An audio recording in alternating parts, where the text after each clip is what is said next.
À tous, bienvenue sur la chaîne AVCiste. Je suis Marina et nous allons aborder la deuxième partie de notre entretien avec Laura. Donc dans cette deuxième partie, nous parlera de la récupération de son AVC, la récupération physique, fonctionnelle et psychologique.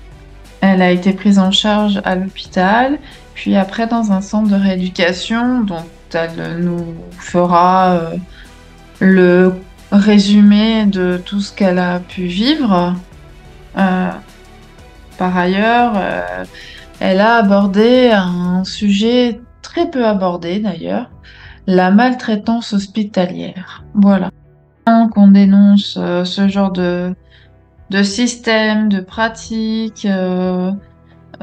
Dans n'importe quel hôpital que ce soit. Néanmoins, on sait très bien et on a idée que tous les soignants et les médecins ne sont pas euh, dans cette optique-là vis-à-vis des patients. Ce sont évidemment quelques cas isolés. Malheureusement, c'est arrivé à Laura. Donc, tu as passé cette nuit. Cette nuit, Oui, tout s'est bien passé pour toi? j'ai dormi toute la nuit. Je m'en rendais pas compte de ce qui se passait. C'est encore très flou pour moi. Si je revois à certains moments des images qui me reviennent, comme par exemple en pleine nuit, je me réveille, je me rendors, mais c'était comme si j'étais shootée à des médicaments pour dormir, que pas Oui. du tout, quoi. Mon corps était épuisé. Oui, oui, oui, tout à fait. Alors, ils t'ont gardé combien de temps à l'hôpital? À l'hôpital, je suis restée un mois. Ah, en tout, t'es resté un mois? À l'hôpital et après, je suis partie 3 mois en rééducation. J'avais une hémiplégie suite à l'AVC. Mhm. J'avais des troubles du langage. Par Oui, exemple, je ne pouvais pas dire une phrase normalement. Je répondais au début que par oui, mais de façon... c'était la façon d'une enfant de 6 ans. oui, d'accord. Mhm. Euh, j'avais quoi d'autre? Je pouvais au début plus marcher normalement. Euh, je pouvais plus écrire. Oui, mhm. Euh, j'avais des troubles de l'équilibre. Oui, Je pouvais plus rien faire toute seule. oui, c'est ça. Mhm. Mm.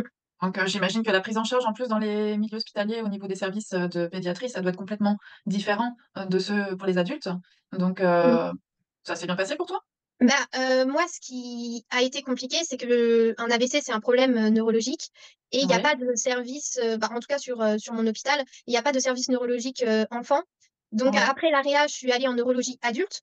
Donc Ah ouais, j'étais la seule enfant dans une chambre, seule bien sûr, parce qu'ils ne mélangent pas ouais. les adultes et les enfants. Après, je suis partie en pédiatrie, mais là, c'était plutôt la pédiatrie pour les naissances, pour les Oui, naissances ou pour les naissances à risque, où je suis restée 3 jours et après, je suis allée en c'est une pédiatrie que j'appelle comme ça, la pédiatrie psychologie, oui. parce que on pouvait pas me mettre dans la pédiatrie chirurgie parce que j'ai pas fait une chirurgie quoi. Et comment pour l'AVC? Donc j'avais un suivi avec un kiné pour réapprendre à marcher, réapprendre l'équilibre. J'avais aussi comment dire, de la tachycardie. C'est fou comment les battements de mon cœur pouvaient être élevés à certains moments. Je me Ah souviens oui, même en neurologie que quand j'avais le hoquet, je faisais sonner les machines. Alors à chaque fois, ils couraient dans les couloirs pour voir quel était le problème, que c'était rien de grave. ouais. Après, j'avais un suivi avec un orthophoniste, avec un ergo, avec une neuropsychologue. J'avais tous les spécialistes, quoi. Et j'avais aussi un suivi psychologique. Oui, j'ai eu des traitements parce que quand on fait un AVC, on est obligé de le mettre sous anticoagulant pour éviter d'en refaire un autre derrière. Donc j'ai Ouais, c'est été ça. mis pendant un an sous Coumadine. D'accord. Ok. Voilà, pédiatrie et après centre de rééducation. T'as bien pris en charge de ce point de vue-là, t'as bien récupéré apparemment.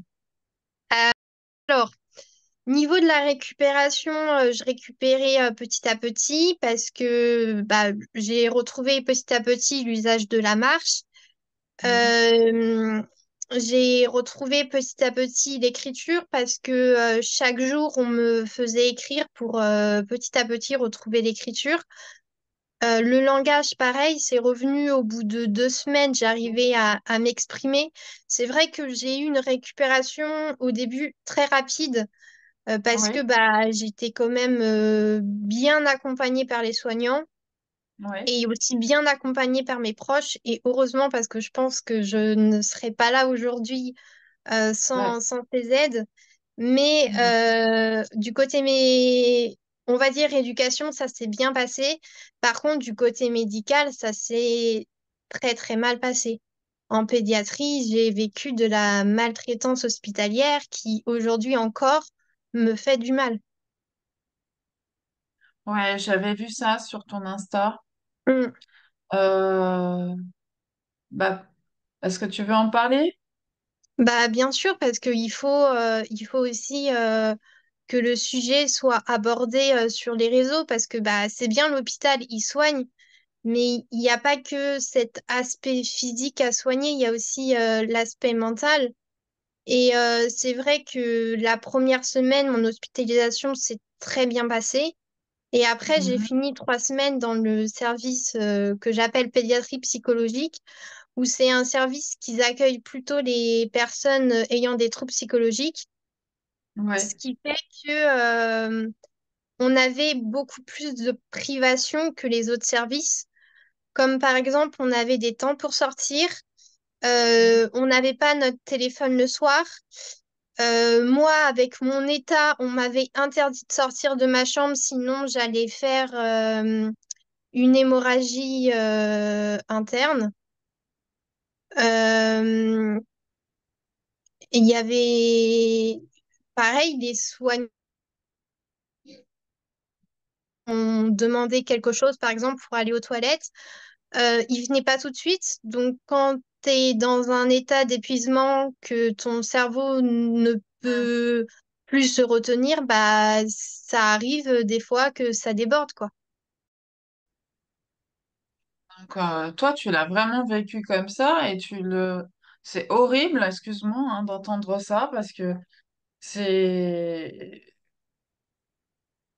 enfin, moi, enfin, ça me déconcerte complètement, en fait. Mm. Je me dis, c'est rajouter, quels sont les bénéfices de ça?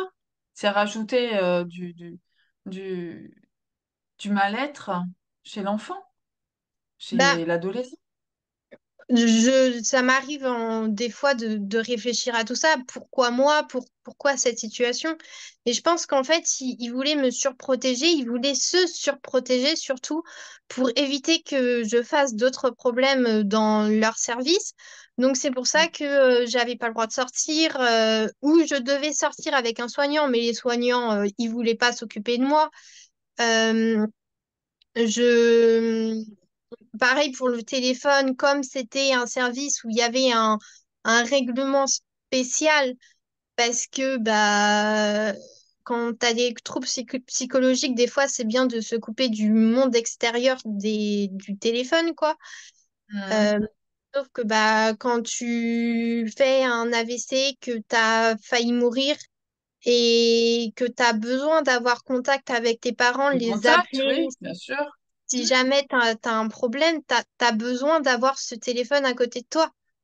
Et Oui, là, il bien me sûr. le supprimait le soir. Pendant les 3 semaines, on faisait le bazar pour que je sorte de ce service. Oh là là, c'est c'est- c'est fou. Je sais pas d'autres mots. Enfin, franchement, en plus, bon, t'avais 16 ans, t'étais capable de t'exprimer et de dire j'en ai besoin parce que je me sens pas bien, j'ai besoin de parler avec mes proches avant de m'endormir, ou je sais pas moi. Mm, Je pense que c'était entendable, tu vois, t'étais pas petite. mm, C'est. Enfin, moi, je trouve ça fou. Ouais, je suis vraiment désolée pour toi hein, que ce soit passé comme ça, mais t'as raison d'en parler vraiment parce que c'est quelque chose que qu'on dit pas en fait. Tu vois, oui, je découvre ça au travers de ton témoignage. Même moi, en tant qu'adulte, il m'est arrivé aussi des petites choses dans le service où j'étais, mais un adulte est constitué de façon à pouvoir riposter, entre guillemets, Mm. mais un enfant, un ado, après, je comprends pas cette façon de faire. Je pense que, est-ce que tes parents, ils étaient au courant que ça se passait comme ça pour toi? Ah, mais oui, ils étaient totalement au courant. On a tout fait. On a appelé le neurologue pour savoir si je pouvais pas monter dans son service pour attendre une place au centre de rééducation. Euh, Ils ont parlé avec les soignants. Ils ont tout fait. Ils m'ont soutenu de A à Z. Mais malheureusement, ça ne changeait pas parce que le règlement était comme ça. Et moi, j'avais besoin d'être à l'hôpital pour être soignée. Je ne pouvais pas Bien sortir. sûr, bah oui. Oui, oui, bien Mm, sûr. Oui, il fallait pas qu'il y ait une entorse au règlement. mm. Moi, je suis désolée pour toi. Vraiment, c'est... J'en rigole, hein, mais c'est pas pour me moquer, hein. Ah oui, oui, non, mais totalement. C'est juste que des fois, bon, ok, il y a un règlement, mais passer un coup de fil à ses parents, c'est pas le truc qui va changer quelque chose à d'autres, surtout que tu étais toute Mm. seule en chambre, donc Ouais, la je vois. plupart du temps, oui, j'étais toute seule, oui. Donc je, je m'interroge. C'est ce qu'ils avaient fini par faire parce que j'avais fait de nombreuses crises d'angoisse au début. J'avais déjà de la tachycardie, mais là, c'était encore pire à chaque fois que je savais qu'il fallait que je donne mon téléphone. Et ils avaient fini par me laisser un peu plus longtemps mon téléphone, comme ça, je les embêtais pas trop. Et un moment, pareil, j'avais fait une crise d'angoisse le soir. Et c'était une soignante de nuit qui était super gentille quand même. C'est vrai que j'ai eu des soignants qui étaient gentils, c'était juste la médecin qui voulait pas adhérer. Et Hmm. elle m'avait proposé un suivi psychologique. Et j'avais vu la psychologue qui m'avait dit, oh non, c'est normal. Voilà. C'est normal la Ok. situation qu'on prive de nos biens, quoi. Oui, d'accord. Bon. Je suis décontenancée. Bon, ok, d'accord. Mm, Bon, bah, je suis encore une fois désolée pour toi pour ce passage pas simple. mm. Ça rajoute de la douleur à la douleur, hein. C'est, enfin, je trouve pas ça productif du tout. Enfin, Donc, on a besoin de se faire soigner, que ce soit à ce moment-là ou après. Moi, aujourd'hui, maintenant, j'ai presque une phobie d'aller dans les centres hospitaliers. je Et comprends. à chaque fois que je vois un médecin, je ne lui fais pas confiance. Qui peut très bien soigner, mais je lui apporte pas autant de confiance que j'en avais avant aux professionnels de santé. Ah, je comprends. Bah, c'est normal, ça a déclenché certainement quelque chose comme ça, mais Mm, c'est pour ça que je te dis que c'est pas productif. mm, Et les enfants surtout, service mm, d'enfants, et on a besoin de gagner leur confiance quand on les soigne et tout ça, quand on s'occupe d'eux. On va passer sur un autre sujet parce que mm. ta vie, elle s'arrête pas à ça. Non, non, Évidemment que non. ça laisse des traces, hein, mais ça se résumera pas à ça parce que bah, derrière tout ça, il y a eu une reprise quand même. Donc ta rééducation s'est bien passée, tu as quand Mm. même bien récupéré dans l'ensemble. Et donc les études, parce que quand on a 16 ans, on fait des études. Oui.